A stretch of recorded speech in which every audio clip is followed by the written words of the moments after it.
अब gastrointestinal system में सबसे पहले और हमें इम्पॉर्टेंट चीज़ जिसकी बात करनी है वो है पैप्टिक अल्सर।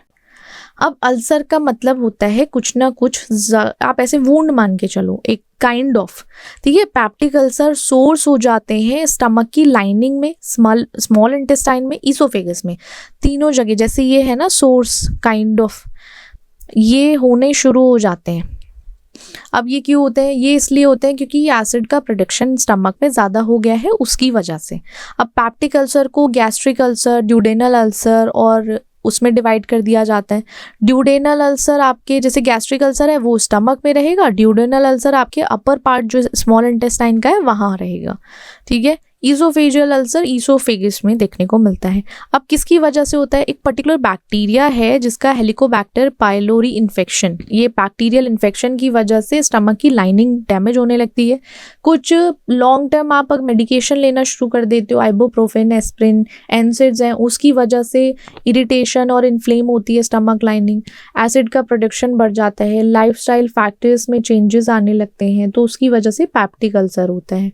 आपके सिम्टम्स में पेट दर्द, ब्लोटिंग, वो होता है heart burn, acidity, dark tarry stools, तो vomiting in blood severe cases में। तो अगर आपके इंडिकेटिव ब्लीडिंग है, ब्लीडिंग की वजह से स्टूल्स डार्क हो जाते हैं, बट अगर आप आयरन सप्लीमेंट्स ले रहे हो and if you have dark stool, it's not because of peptic ulcer, ठीक है। कंफ्यूज मत हो जाना कभी सिम्टम्स को देख के। देन नेक्स्ट है हमारा कि क्या क्या मेडिकेशन यूज़ कर सकते हैं। जैसे प्रोटोन पंप इनहिबिटर्स हैं, H2 रिसेप्टर एंटागोनिस्ट हैं, उसकी वजह से मेडिकेशन में आपके एंटीबायोटिक्स हैं, ट्रीटमेंट जो बैक्टीरिया को ट्रीट करेंगे, एंटासिड्स हैं। बट कोई भी चीज़ आप लंबे समय तक यूज़ करोगे उसकी वजह से स्टमक में प्रॉब्लम होगी ही होगी।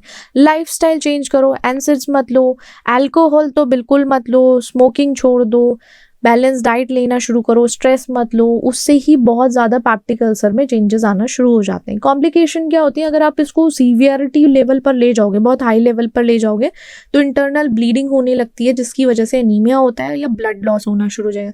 परफोरेशन, आपके टमी में छेद हो सकता है, लाइक होल हो सकता है आपके स्टमक या ड्यूडेनल वॉल में, मतलब बिल्कुल बाहर से नहीं दिखेगा, अंदर की बात हो रही है।